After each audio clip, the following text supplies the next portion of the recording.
Қара бет болып қашқанша, қайрат көрсетіп, өлген артық. Ерлік елдің қасиеті, жүректілік жігіттің қасиеті.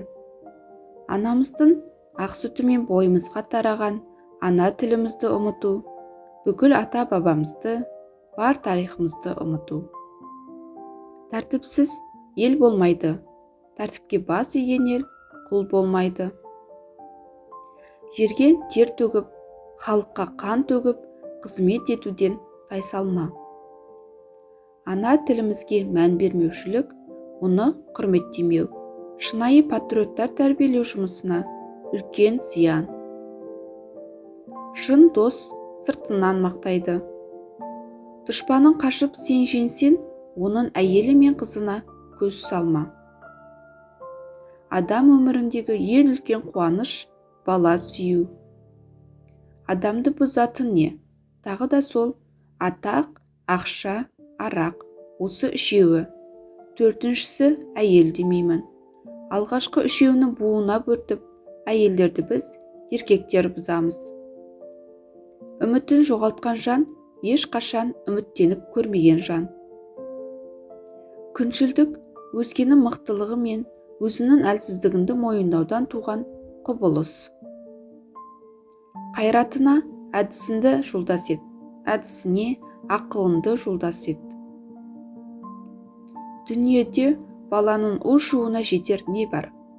Одан асқан сазды әуен ойлап табу мүмкін емес. Өтіріктің балын жалап түрі жүргенше, шындықтың уын ішіп өлген артық. Намысты нанға сатпа.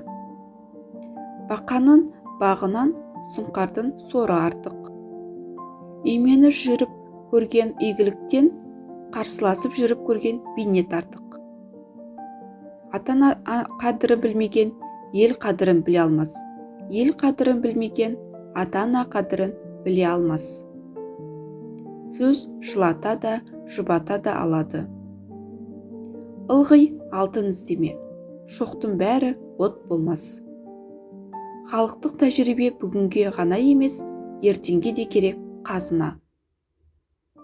Ақкөңіл деген екі нәрсенің екі түрі бар. Аңғал ақкөңіл, ақылды ақкөңіл. Қазақ тілі еш уақытта өзімен көрші халықтардың тілдерінен сорлы болып, қатарынан қалмағаны. Өз сыбағасына ешкім жібермегендігіне мың жылдық көне тарих куә. Белдескенін белін сындыр, тірескенін тізесін бүктір. Қайрат етер кезінде жүк көтерер нардай бол. Ақыл айтар кезінде жүз жасаған шалдай бол. Жақсы сөз жанға жақын, құлаққа жағымды, ойға қонымды келеді. Ешкім іштен батыр болып тумайды. Батырлық та мінез секілді өскен орта, көрген тәрбиеге байланысты қалыптасады. Өз ұлтын сыйламау, оны мақтаны жетпеу сатқындық. Қуыс кеуде болғаннан артық қорқыныш та, қорлық та жоқ.